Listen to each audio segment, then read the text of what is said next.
Welcome to Just an Average Fantasy Football Podcast.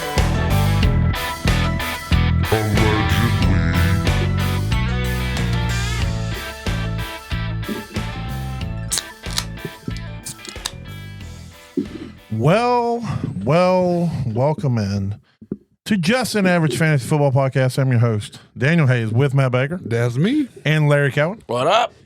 You can find us at avgffpod.com. You can go there, click the buttons, listen to us, find us, do all the things. We're on YouTube, Spotify, Apple, Facebook, just about any Podbean. Get out there and flick our beans. Flick our beans so hard. I love that. Go That's find my us. favorite We're thing. on most podcast carriers. So, all right. Well, I can tell you that I'm not very good at predicting NFC games. So we'll dive into that in a minute. We do want to hit on some news.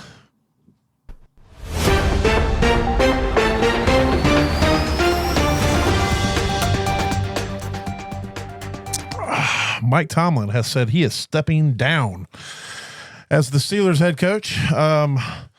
It sounds like a mutual parting of ways. End of an era. Absolutely. He will, if he wants a job, he'll get it. Right now, of course, I don't think we mentioned Harbaugh, Jim or Jeff. Jim and John. It's John. So Jim's the one that got fired. Jim, yeah. Yeah, Jim's the one that got. So that's two teams out in the AFC North. It'd be cool if they just swap head coaches. Yeah, Dude, I was thinking that too. Like if he goes to an division team, then the Steeler fans are going to hate that. Yeah, right now those are the only two in the North.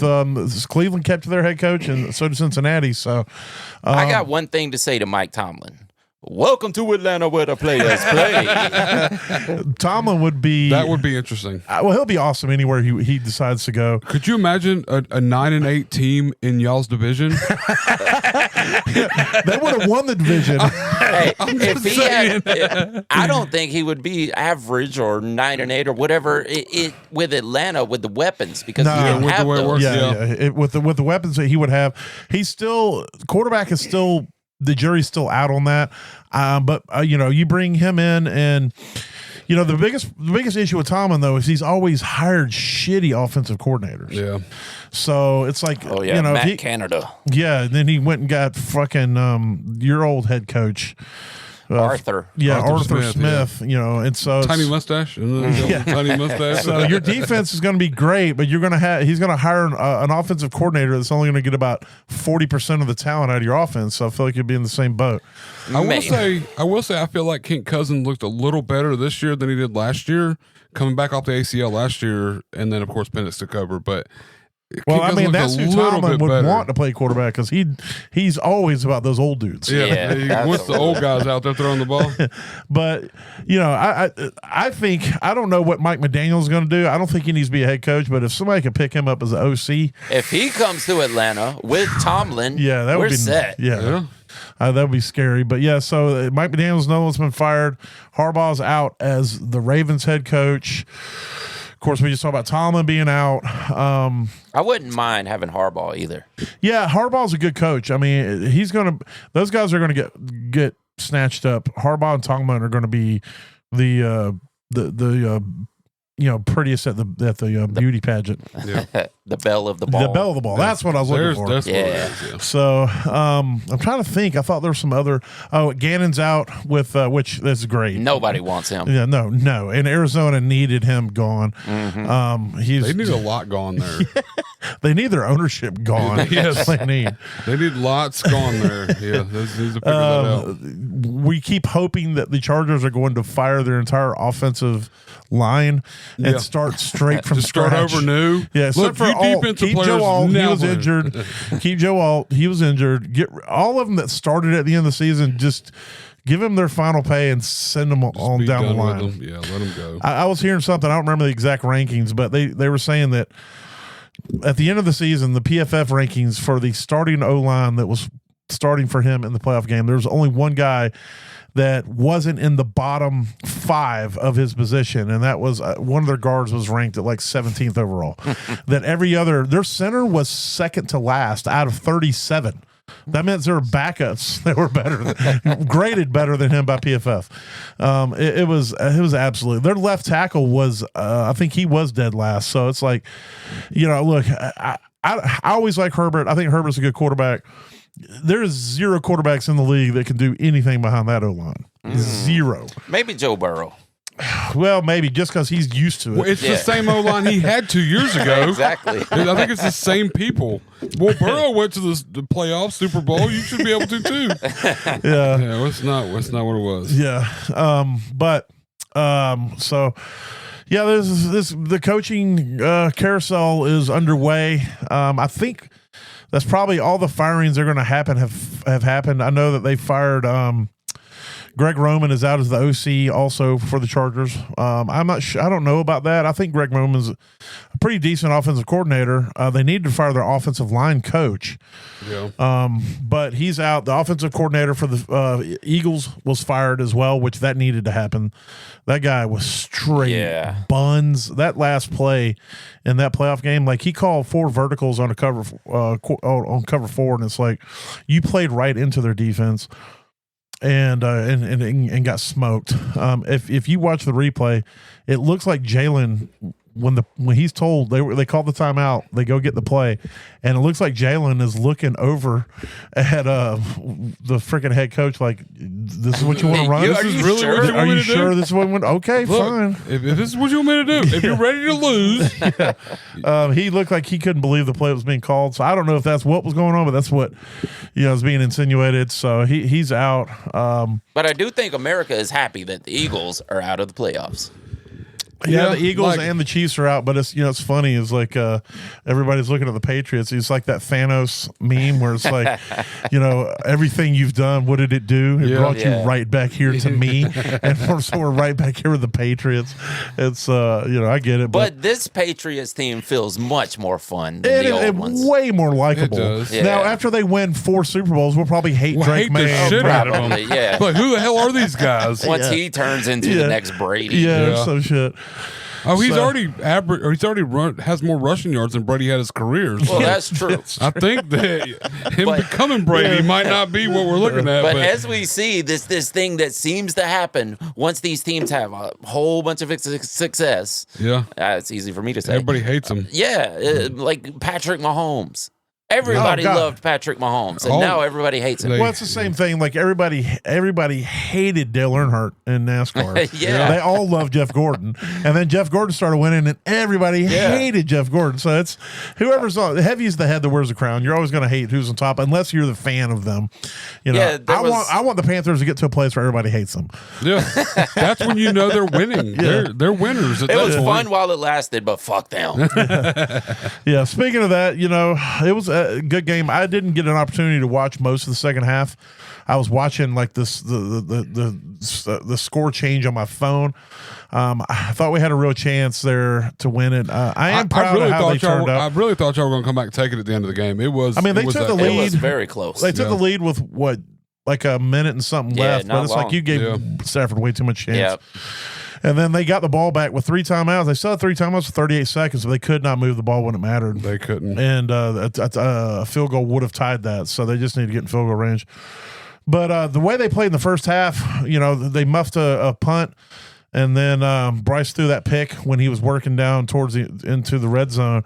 So it's like the Rams had a chance to run away with it in the first half. Our defense stepped up, held them, kept the game close long enough for the offense to get things righted. Bryce ran that touchdown in. That was nice.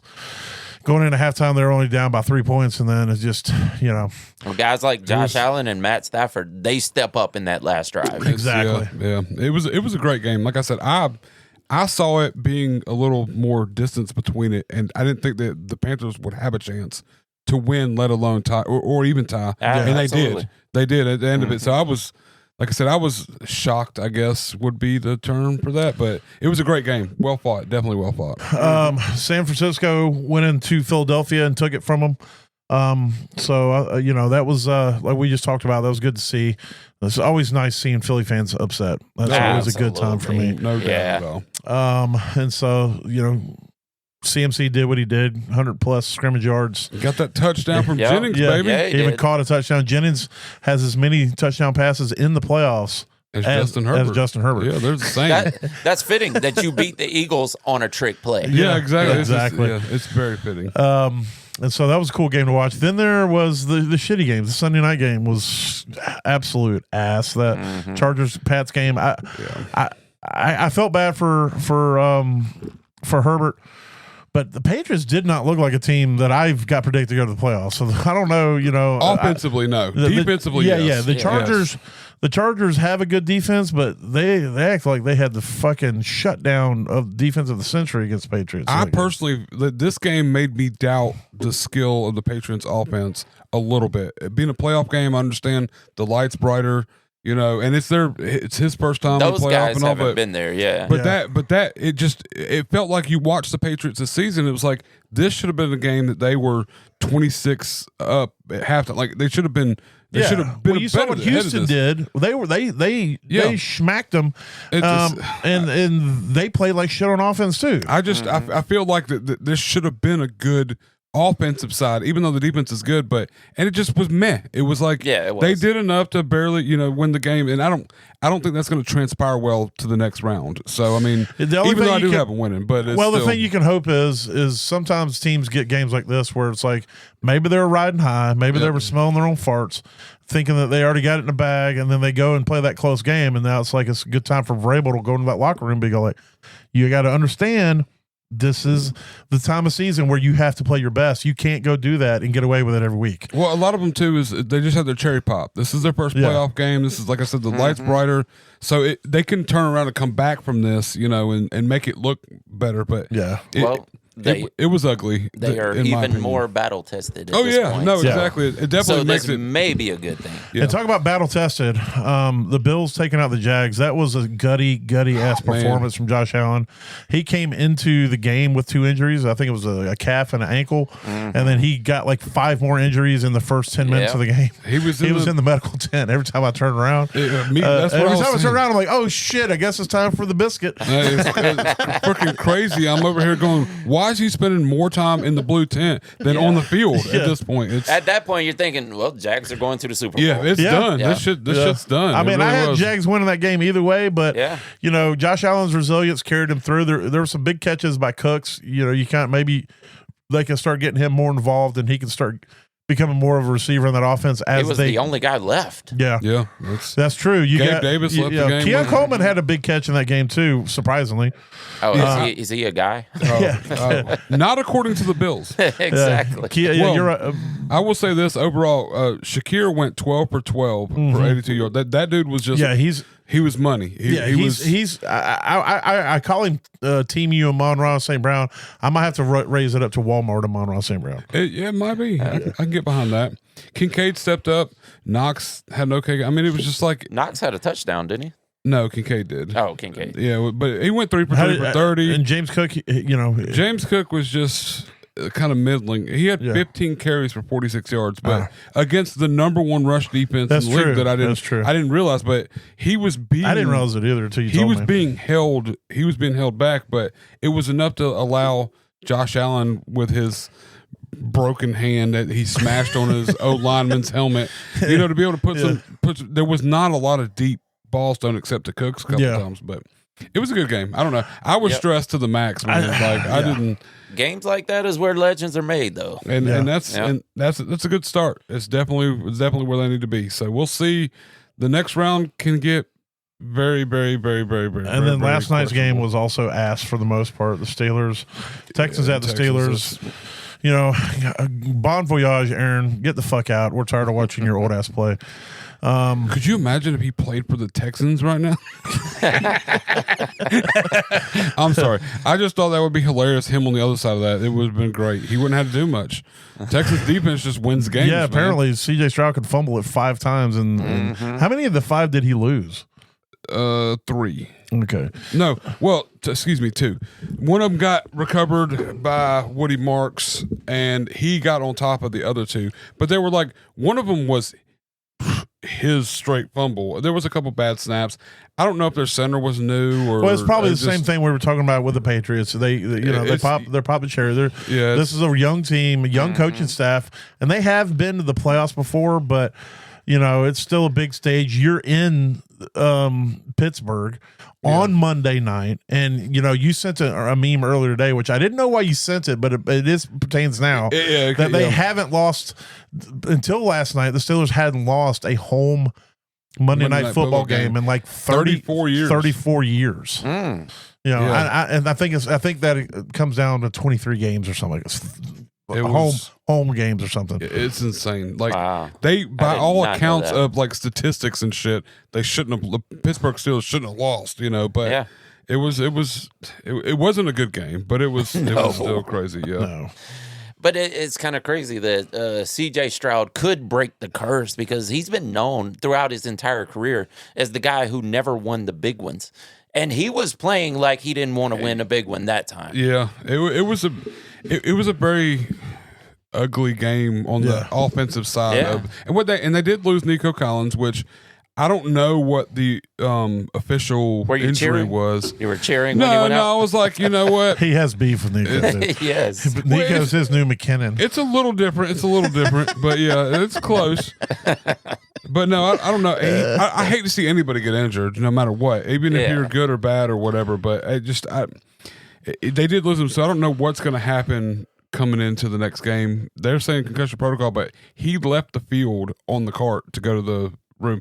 He couldn't go back. Yeah, and of course Kittle blew his Achilles. It looks like, so he's also going to be out. Kittle, Gabe Davis. Gabe was the worst one. Gabe Davis, that was an ugly, nasty. Yeah, that's going to be a bad one. What was that? It's the same leg. His leg. He tore his ACL or knee or something. Oh, it was. Yeah. Well, as bad as that looks, he'll probably come back way quicker than Kittle will. He's also a torn Achilles. He's 20 years younger with his than Kittle age. or something. So. Yeah, but a torn Achilles used to be a career ender. Yeah, especially for skill players. So we'll see. They're better at rehab these days. But Kittle is 32 years old. He's 32, and it happens so late in the season. We may not even see Kittle next season at all. Yeah, that's true.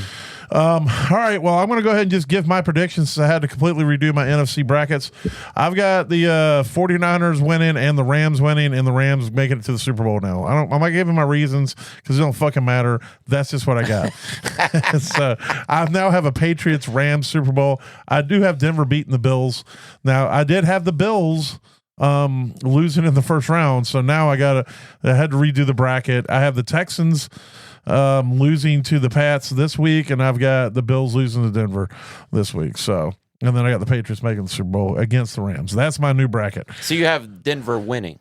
No, you have Denver winning, but losing to the Pats. Oh, all right. Thought we had the same bracket, but I have the Bills winning. Like I said last week, I think if they could get past the Jaguars, they have a really good chance of going to the Super Bowl. And that's how I see it right now. I've got the Bills facing the Pats next week. Okay. And of course, I agree with you with the 49ers and Rams. I have the exact same everything from last week. So all my players and teams won. Oh, yeah, because you didn't lose. Your brackets are still intact. Everything stays the same. So if you listen to last week, you know who's going to win this week. I just want to say that. Apparently. Seahawks, 49ers are going to advance. Rams, Bears are going to advance. Patriots, Texans, Patriots advance. And Bills, Broncos. Bills win and beat the Broncos. So it's going to be a 49ers Bills Super Bowl. If y'all want to go ahead and place bets and get squares and all that good shit, that's what it's going to be. Okay. All right. Let's transition out of that. We're going to give some award nominations that we will then reveal Monday, a week or Tuesday. Well, one day next week. Yep.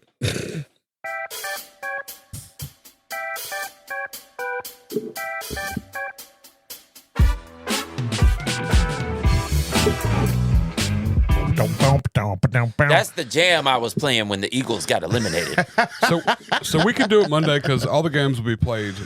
Okay. By Tuesday because there's 2 on Saturday and 2 on Sunday. Okay.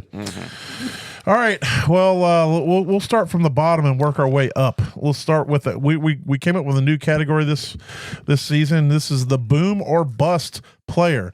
This is a player that would generally you would either going to get a good week or a bad week, you weren't getting anything, rarely getting anything in between from them. And so our nominees for that are Kayshon Boutte, Yep. Jared Goff, Dalton Kincaid, Breece Hall, Kenneth Walker, and Jameson Williams. Ooh. So you guys want to add any spice on that? I don't want to. I guess I'm going to pass this around, so I'm not the only one talking during this segment, because I realize unless we expound upon any of these nominations, it'll just be we'll read it. I'll just read everything and then we'll end the podcast. Yeah, no, you just read and we sit here and go. Mm-hmm. Yeah. Well, we all came up with those together, so I pretty much agree. Yeah. No, they're definitely all nominees of this particular category. All right. Hopefully you can read my writing. Just pick a category, which I shouldn't put Baker on the spot like this. First he's got to read my handwriting. Bear with me. That's all I ask. And he's a little bit less dexic. Yep. And less Dixic. Oh man, we'll talk about that. Different podcast entirely. So I'll let you pick whichever one of those categories, except the top one. I wanted to save it for last. All right. So our next category, I'm just going to move up. We're going to go with the steal of the draft. These are people that if you want to give the numbers that I got there, if you can pay where they are, I think I can figure that out. I know my shit looks more like a beautiful mind, but not beautiful. I will say beautiful is a strong word for this situation here. But I mean, these are people that you drafted late and got you some pretty good points, or or drafted well enough to where they finished. Yeah, your bargain above. Yeah, your bargain draft, draft bargains. So you got Javonte Williams. You got 98 and then RB11. So I don't know where that plays out, but I want to say he wasn't RB 98. I don't think. Is that what I put on there? Oh yeah, there's a 98 and then RB 11. So you got another one where it was 86 with RB 10. Yeah, that was his overall. He was drafted 98. So his overall position was 98, but he finished RB 11. JSN, he was drafted at wide receiver 14, but finished as wide receiver 2. So. You got that one right here. Mm-hmm. We got Olave. You drafted at wide receiver 36. Just for reference, 98 overall for Javonte, running back 36. So yes, running back 36. Go ahead and look up Etienne because I don't want to deal with 86 and 10. So Etienne is 32. 32. Okay, so running back 32. I'll get that. Then we got Olave, who was drafted at wide receiver 36.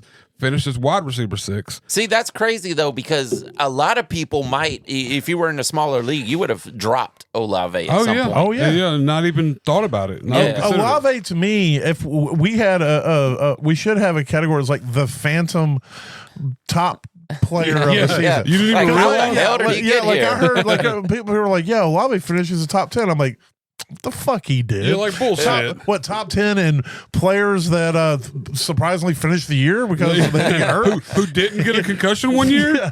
And then I went and looked. I'm like, holy shit, Olave had a really good year. Well, it's crazy too that after this year, that he's probably going to be drafted as wide receiver 26 instead of 36, and still finish up there. Yeah. I don't know. I think people are going to be buying in on the Saints next year. Yeah, it's good. Yeah, they love Shook. Yeah, and Kellen Moore.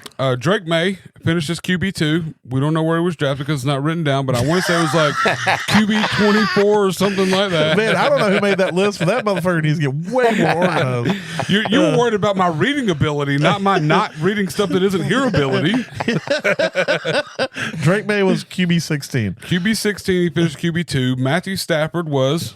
QB 23. Finished as QB3. Every year that happens for Stafford. They sleep on Stafford. They really do. Because homie's a statue. Everybody thinks you got to have the running. Exactly. And Stafford, the only time Stafford runs is, I don't know, I was going to make a buffet joke, but he's not even fat. So it's to get off the field so the field goal team can come out. So he only runs when he's got to go hug Puka for making a great catch. Or Devontae. He hugged Devontae a couple times. Dude, I can't tell you how many championships I've won by taking him, even off the waiver wire. Yeah, sometimes. just grabbing him so late. Yeah, no, it makes sense. In 2 QB leagues, that's my guy that I get at the end of the draft. Yeah. Oh, yeah. Travis Etienne's on this list. We said he was, I think, running back 32. Yep. And he finishes RB10. Did I say RB? I think I said RB. Yeah. We'll go back and listen. I won't correct it. QB2. I think I said QB2 as well, but RB. Newsflash, 32. Travis Etienne's a running back. Yeah. Well, if you haven't figured it out by now, then this isn't the place you're going to learn it. But I'm going to say this right now. Exactly. If you're playing in a platform that lets you play me quarterback, fucking do that shit. Hell yeah. And then we got Kyle Pitts. He was drafted at tight end 17. He ended up finished at tight end 2. Trevor Lawrence was drafted at QB 20 and finished as QB 4. Yes. And then Caleb Williams. That is not how you spell Caleb. There's not a W in Caleb. This says Kalen. Kalen Williams. I don't think I got a W there, but it may look like a Does W. that look like a W? It definitely don't look like a B. Win Williams, am I right? It don't look like a B. Oh, I know what happens. I started writing the W, W too before soon, the W. so it is Kalu. This is Kalu Williams. Drafted at QB 15, finished as QB 5. So that's our nominees for the steal of the draft. It's Khalil Williams. And then we pass it on to Bus. Yeah, you think I'm gonna be able to read this? Bustifer. You Yeah, got you don't have this. to worry about numbers on anymore, though. Yeah, the rest of them are. All right, so where are we at? On I this? went From the with bottom? 7. He went with 8. I went with 7. All So right, we're doing 6. like, we will just move our Yeah. way up. What did he misspell this time? This is the Steady Be Shitting Award. That's the good one. Yeah, just to give clarification, this is not the fucky. This is just, we call it steady be shit because it makes us laugh, but this is the guy who was drafted too high. Who's your bust, basically. Yeah, number 1, Borkley. That's supposed to be an A. I was writing too fast. I didn't get the little slash on the side. So, Number 2 is Norco. Nico. Bro, you know what the fuck I'm spelling. You gotta put me on block. I steady be shit at spelling. Yeah, it's like a reading because words are hard. So, but it is hilarious. Borkley and Norco are first two. Motherfucking Borkley Hey. and Narco. I got a picture of them in there on my fridge. Those are your confidential informants. Oh, God. Justin Jefferson. Hell yeah. Yeah, you could definitely put him down for the Steady Be Shitting Award. It looks like it's Genty. Ashton Genty. Who is Breon? Oh, that's Brian Thomas. Breon is what you put in your air conditioning Brian system. and Breon are spelled the same, I feel like. I used to know a guy named Breon, and that's actually how I named my daughter because I was real good friends with a guy named Breon. So I named my daughter Brianna. Oh, okay. Nice. But it's not spelled like Brian. It's actually spelled With like a BRE. Brianna. So it's Breeoon. Well, No, A that's in it. Brioon. Yeah. Breon. I can't spell either. I never. But we got Lamar Jackson, of course. I feel like injury played so much into Yeah, that, though. I agree. It did. And the lad McConkey. Oh, it's the lad McConkey. He's a good little lad there. He is. Yes. All right. I have to look at this spelling. Look at Borkley. It's because the A/ ran into the R. And Nico, it's just because you read this, the C as a R. Narco. You should have been Nero. Nero. Oh, What- I what, see he in what you're the doing. You Matrix? didn't The know. eye looks like an No, R. the R, my dot over my eye, it attached to the rest of it, and then it curved over. Okay, Oh, this is going to be just an average reading Daniel's handwriting podcast. all right. My rookie of the year, or our rookie of the year nominees are Tedero McMillan with the Carolina Panthers. He is the top wide receiver by a pretty good margin. He was fairly consistent throughout the year. I'll go ahead and throw Egbuka on there just because he's the only other wide receiver that was worth putting on here, but he did fall off towards the end of this last half of the season. Yep. Tyler Shuck, you can go Shuck yourself because that dude was awesome. It looks like the dude there for the Saints. But don't trust reading that when you put that as your name for No. people who don't know that Shuck is spelled Shao. Shao or whatever.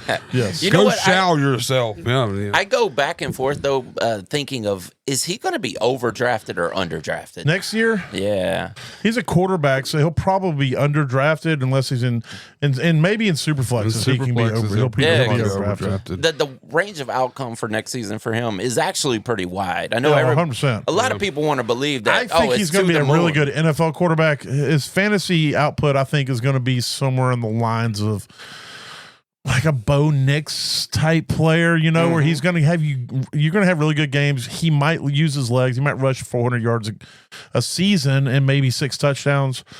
But you're going to really depend on him to throw touchdowns. And so as a passer, if he finishes top 10 as a quarterback, that'll be a good season for him, I think. Yeah. Harold Fannin Jr. At tight end really came on towards the end of the season, basically stole the starting tight end job from Njoku out there. And he was actually really great all season. Yeah. It was good. Cam Scatterbo would probably ran away with this had he stayed healthy this season. It sucks that he went down, Yeah. but Without his injury, that dude was on pace to be like the best fantasy scoring rookie running back like ever. Like he was killing it. Yeah, he was. But the way he plays the game is, you just kind of worry about this being a consistent thing with injuries. Yeah.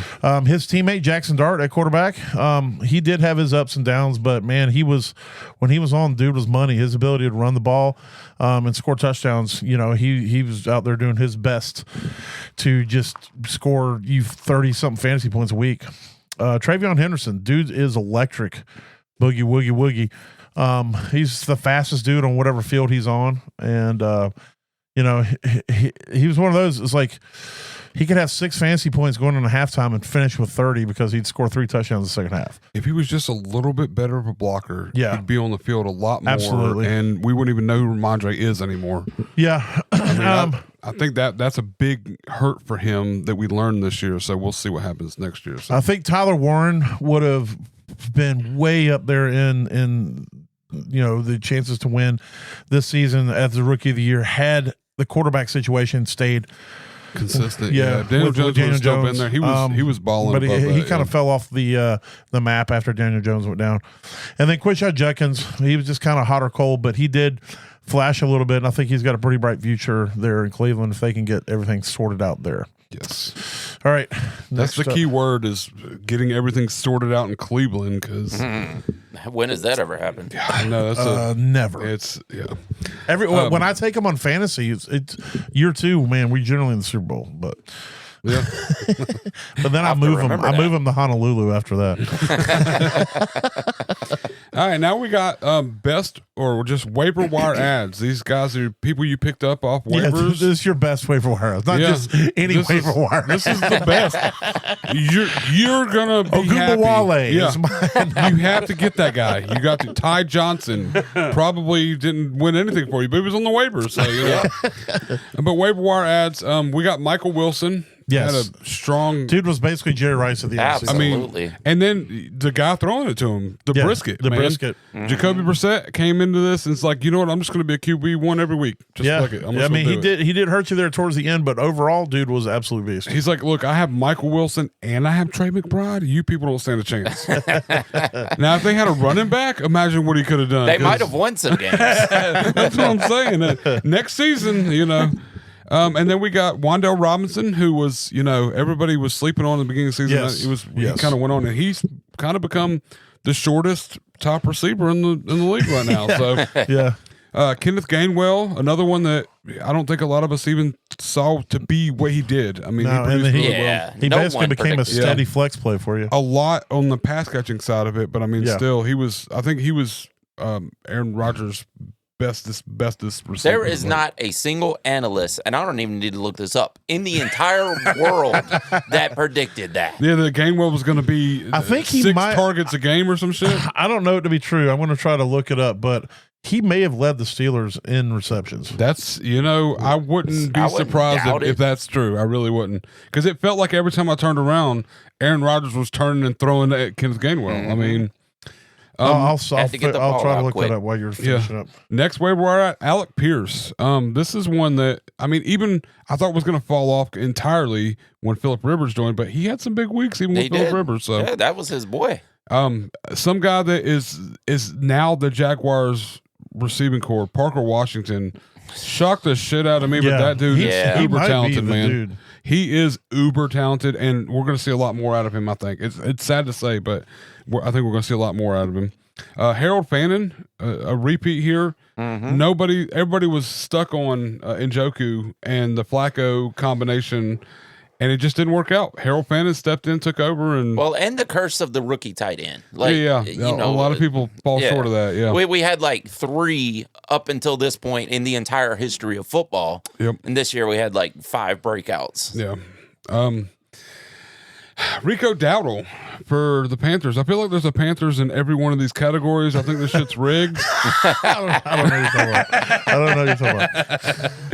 But yeah, Rico Dowdle's on here, and I'm a firm believer in this as well. He got me to many championships by taking over, and then they kind of shorted him once you got into playoffs with him. It kind of sucked, and then Christian Watson, of course, injury kind of held him back, getting in early and all that stuff, and coming into it. But when he was playing, that dude was money. He was definitely money. Yeah, so Kenneth Gainwell had 73 receptions. The next one was DK at 59. That's insane. It makes sense, but it's still insane. I mean, DK did have 99 targets. Kenneth had 85.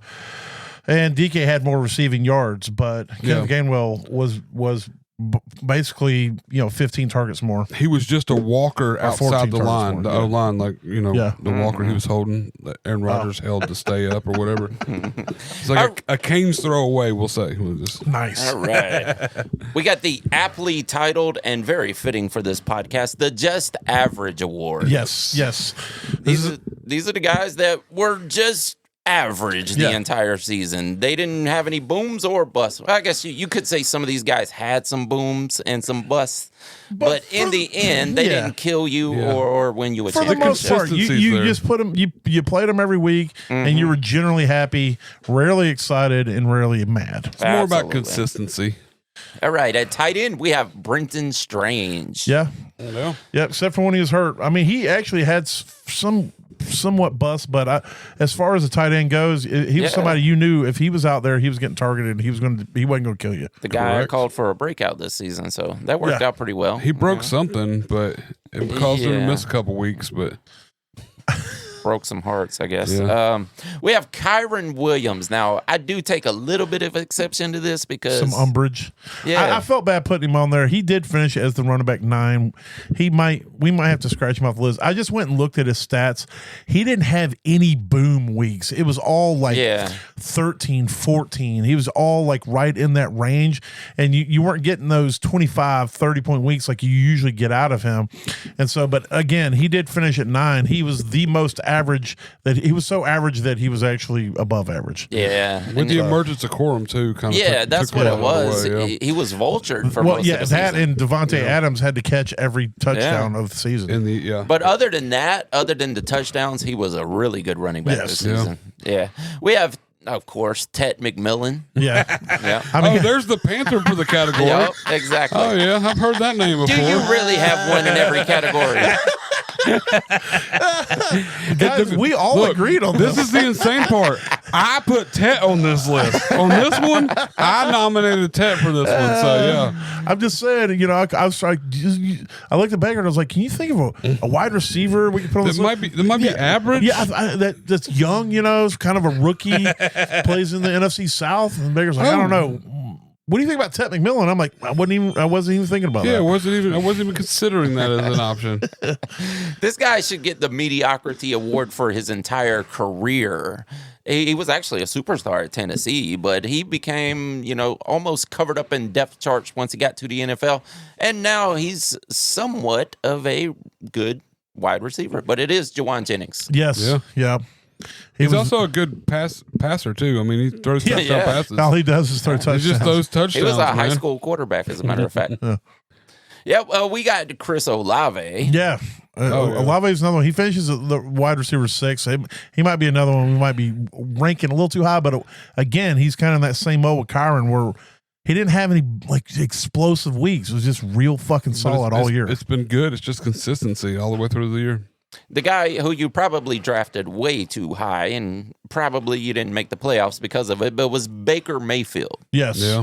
Yeah. It was tough putting him on there, but as a quarterback, if you look at his stats, he was just meh. He didn't really kill you, but he rarely even won you a week. Yeah. Yeah, and Buccaneers fans agree with that for sure. They thought this is our Super Bowl guy. Yeah. And now they're thinking, oh, we may need another quarterback. Well, I can tell you what Tampa's bitching about right now because I see it because I'm a NFC South guy. They're bitching now because they're all like, we should have fired Raheem Morris last year and hired and made Liam Cohen our head coach, and literally nobody in the world was offering that suggestion. Wasn't even There was no thought of firing Raheem Morris last year and making Liam Cohen their head coach. They're only saying that now because of what Liam Cohen did with the Jags. Yep. But it's like, hindsight's always 2020, and nobody even considered it because of how good they were last year. Well, Raheem Morris was with the Falcons. Yeah, I'm trying to think of his name too, so I feel you. God, well, Raheem Morris was with Tampa at one point, but Yeah, whatever the head coach's name is. yeah. But the last one on the list is Dalton Schultz. Yeah. I think halfway through the season, people were like, this guy's never going to break out, but actually had a decent run at the end of the season. Yep. He was fairly solid. He was a tight end that you could put in and didn't kill you. All right, let's see the just average. And now, the last one on the list, somehow it worked out that it got back here, that we finish off with this one. This is the one that we really... Todd Bowles. Yes. That's it. As soon as you said Todd it, Bowles. I saw his pissed off face. Todd Bowles to me looks like he always just took a bite of something sour that he doesn't want to eat. Yeah. Like, it doesn't matter if they just won the game by 100 or lost by 100.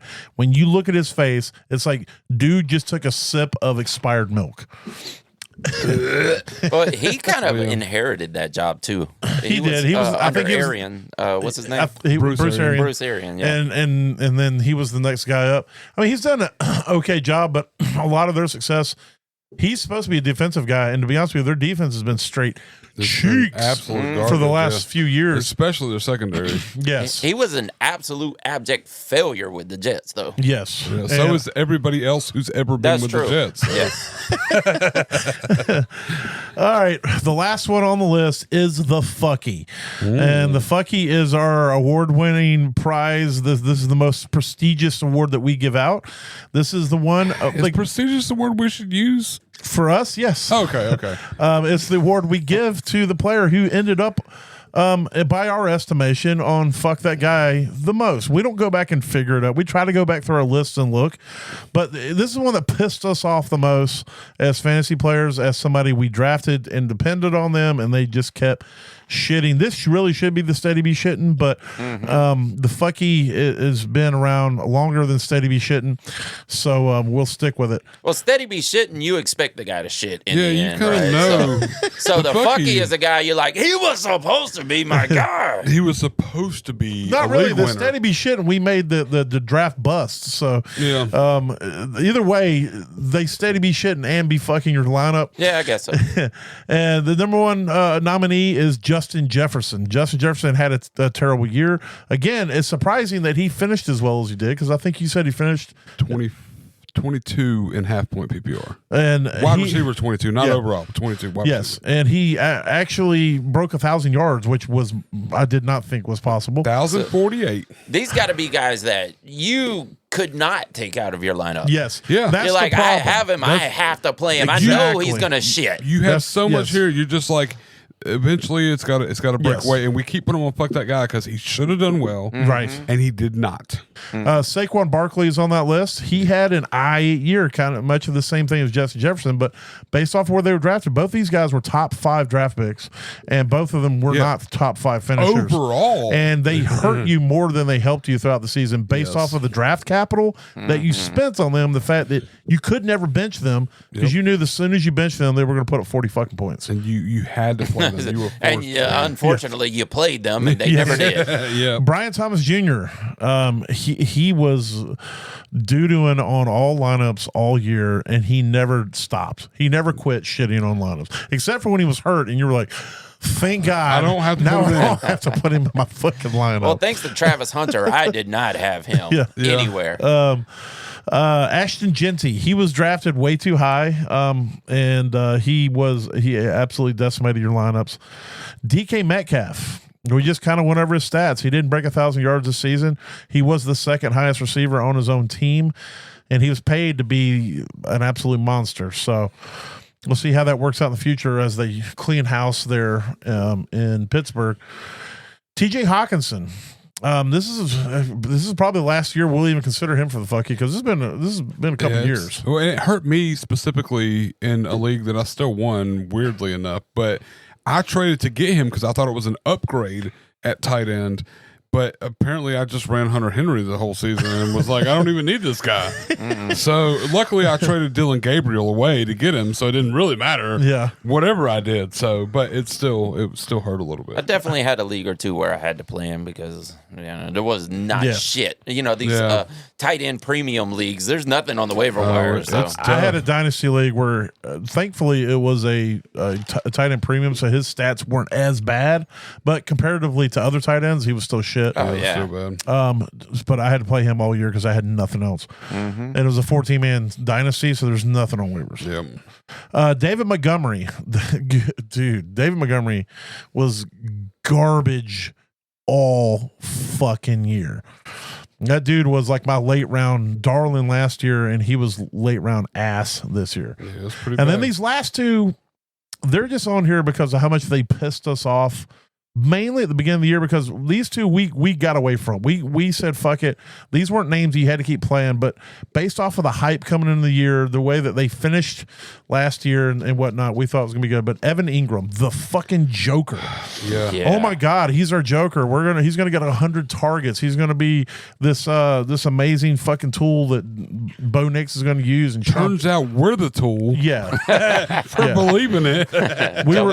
Sean Payton he had to be laughing the whole fucking time he was talking about this Joker shit. Yeah. Because Evan Ingram was at no point ever an intricate part of that offense. Not even in the second half of any game. No. And I hated that term. I hated how analysts picked up on it. Yeah, it became such a hot fucking button. They're like, thing. this is the Joker role. And they start talking about it like, I know exactly what it is. It sounds so cool. He's like, I'm the Joker. Even Evan Ingram changed his fucking Twitter shit to a Joker card and called himself the Joker. So everybody was like on this fucking hype train just to get run off into a canyon and explode they in the started bottom of it. applying it to other players on other teams too. It's like, that would be the Joker role for this one. Well, there was no damn Jokers. Well, Kansas City, the Joker role isn't really a tight end. It's Xavier Worthy. He's more of that Joker role.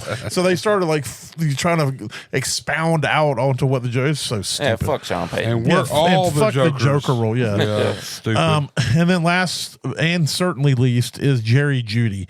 Jerry Jeudy started to shine at the end of last season. We thought maybe going into this season as the one in Cleveland. Now we do have to take into account that it's Cleveland. And again, this has got to be on us for being fucking stupid. Well, most of Cleveland are number twos. Yeah. but the idea at the start of the season was Joe Flacco was starting, if you remember, all the way back then. High-powered Joe Flacco. And we saw what Joe Flacco likes to hyper-target. So it wasn't like they were starting the season with Dylan Gabriel or with Shedeur Sanders. They were starting with Joe Flacco. They had Jerry Jeudy. So the idea was, oh my God, Jerry Judy's about to get 14 targets a game. Yep. It's going to be amazing. Actually, Jerry Jeudy was hot doo-doo on a paper plate. That's what he was. I mean, steaming fresh out of the booty hole onto the plate. It might have been a styrofoam plate. I don't feel like paper plate would have held it. It's one of those, as you were holding the plate, you could feel the heat from the plate. Yeah, that's what Jerry Jeudy was. It turns out Steve Smith was right all along of his assessment of Jerry Jeudy. Absolute cheeks. So, and he came into the league as a superstar. I know. oh my God, he was like a top 2 fantasy wide receiver. Yeah. He was the man at Alabama. Oh yeah, I know that Henry. What was his name? Henry that went to prison. Ruggs. Henry Ruggs was actually drafted over him. Yep, and people were calling that out. Like, no, Jerry's way better than Henry Ruggs. I'll agree with that actually. That's not saying a lot. At this point, he's put up quite a few more points. Hey, but I wanted to point this out. Yeah. We were talking about David Montgomery and how bad he was. He had 9 touchdowns this season. Yeah, but what was his fantasy weekly? That's what I'm production? saying. It's amazing that he scored so low with that many touchdowns. Yeah, 9 touchdowns. That's even more impressive, to be honest with you. If you look, we shit on Justin Jefferson, but he still had a 1,000-yard season. The reason he sucked is because he only had 2 touchdowns. Yeah. If we could have just given David Montgomery's half of his touchdowns to Justin Jefferson, he wouldn't be on any of these lists. Yeah, he'd be like wide receiver 9 or 10. Yeah, he'd be somebody we'd still But be also- mad at, but we're not mad enough to put on all the lists. But also the Vikings would probably be in playoffs too right now if Justin Jefferson got 5 more touchdowns. I mean, maybe. yeah, that's true. Maybe. I don't know if nine was throwing.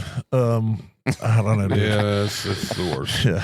Tried to warn everybody about McCarthy. I will say though, when Flacco was the QB with Jerry Jeudy averaged 7 targets a game. How many fantasy Makes points? sense. Oh, like none. Like 9, 7, 2, 6, exactly. 2, 6. Exactly. But I'm just saying he got the targets. Yeah, he just was. But he just couldn't do shit catch with any of them. I It mean, was terrible. there was a game where he had 5 targets and 1 catch for 17 yards. Classic Judy. He had 8 targets with 4 catches for Yeah. 51 yards. It's it just Yeah, dude is Buns Mahoney. 9 targets, 3 receptions, 48 yards. Yeah, Yeah. that dude. Yeah. Jerry Jeudy is exactly what Steve Smith said about him. Yeah, Dude is soft as Charmin. it's We cannot separate. I mean, he's a better wide receiver than me. I'll give him that. But here's the thing, dude. I shouldn't be the bar you're trying to beat. That's all I'm saying. That's why you're not on the field. Yeah, you need to get a higher bar, and if I'm the bar, yeah, you already lost. I mean, but honestly, for the Browns, you could probably start. Just I'm saying. going to tell you right now, though. One hit, I don't care who it is. One hit, I'm done. I'm out. I'm checked out. Oh, you're a 1-hitter quitter? yeah. Especially if I got to go against Myles Garrett at practice. Oh, that's the worst. They got me at wide receiver, and they're like, well, we probably should put Myles Garrett on that guy. Look at their size. Well, first of all, Myles Garrett runs like a 4.40. Did you see him? There's a clip. There's a clip where a dude got an interception. I don't know who the player is. He gets an interception. And he's running down the field. He's a corner or safety. I don't know. And Myles Garrett's running with him. Right, yeah, And oh, he's yeah. cheering him on. And there's a guy coming up on this side, and he's like yelling at Myles. He's like, "Get over here and block this guy." Myles, like they were doing an interview. Myles was like, "I didn't know anybody was coming up. I thought he was free and clear. I'm just running with him cheering." So Myles runs past the guy in front of him to run backwards to block the guy. And he's like, and the most impressive thing is, dude, he's like, "I'm running flat out." Yeah, and this is top speed. Myles Garrett passes me and loops Runs around. around. He got to come back and block a guy. I'm like, that's not That's like legal. DK level. That's like Yes. that one DK Yes. tackle where the Oh, when he interception, chased down, he ran Buda Buda Baker? Baker. Yeah, ran down Buda Baker and tackled him down. You hear Buda Baker talking about that on the sideline. He's like, "How did he catch me?" I said, "Bro, he was on the other side of the He was. field Yup. and hawked you down, dude." It It's was still one of the most insane. impressive things I've ever seen an athlete do. It looked like- was DK running down Buda Baker. The littlest amount of effort he put in. He just like he wasn't even trying to run. That was what was impressive to me. Watching him, it was just like and that one play is, I blame that one play on me picking him to be a DK to be a top 5 wide receiver every year, and him constantly disappointing me. Yeah. So, But it wasn't his fault. I mean, look at the quarterbacks he's played with. I know everybody wants to say, well, it's Aaron Rodgers. He should have been better. No. Aaron Rodgers does not care for DK Metcalf, apparently. Well, he doesn't care for anybody that knows how to catch the ball more than 15 yards outside of the line of scrimmage. he doesn't care for anybody who's not named Alan Lazard, Devontae Adams, Jordy Nelson. Yeah. You know, Darnell Washington for a minute. Apparently. Or Kenneth Gainwell. Donald Driver. Yeah, Donald Driver. But- Kenneth Gainwell. Yeah. You know, he probably, I don't know, this is just pure speculation on my part, but Aaron probably just, if the receiver goes in and just slurps him all day, tells him how great he is, how amazing he is, and does all those things, then he probably will throw the ball to him 40 times a game. Yeah. But if the receiver is like DK, who beats up everybody and is literally A Superman. yeah, and probably doesn't give 2 shits about Aaron Rodgers' ego, then it's like, well, I'm not going to throw you the ball. So It was nice to see DK Metcalf back in this game, though, beating up defenders instead of people yeah, in it's the always. stands.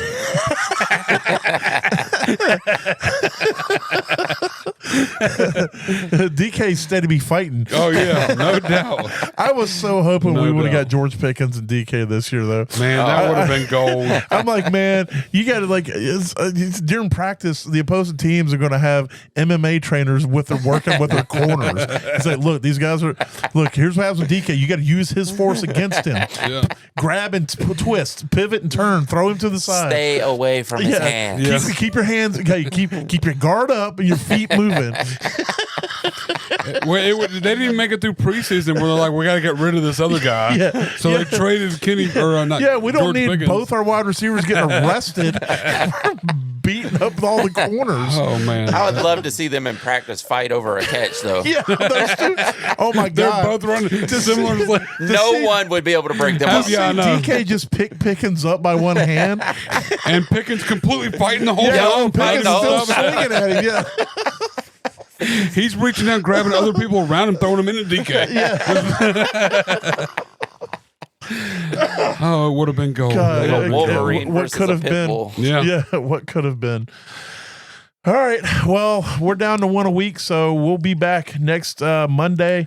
Is the plan, unless something comes up. If not, we'll be if back something Tuesday. comes up, but all the games should be played out. They got 2 Saturdays, 2 Sundays. So All right. And we'll rehash the playoffs this week. We'll talk about how many Baker gets right and all the ones that I get wrong, which is likely to happen again. And then we'll announce our winners. Yeah, we got to get a drum roll sound bite to add the suspense. So we also got to vote. We can either vote after the show tonight or we can vote next week. Yeah. But we'll figure that out. So anything else before we roll up out of here? We got to look back at our bold predictions and whatnot also. Yeah, Oh yeah, we do got to do that. we can do that with we can do that with the awards and stuff. I think Yeah, can we put can do that it in all. for tomorrow. I mean, Yeah, we can throw or it not all in. tomorrow, but next week. I mean, I forgot. I thought we'd done that for some. But what we We did is we talked went about back over doing it. our Yeah. divisions and stuff. yeah, we talked about doing it, but Yeah. we'll definitely get on that next week. All right. Well, there it is. If anything we say or do helps you get to that average place in your leagues, that means we did our job. Because when you finish average, you don't finish last.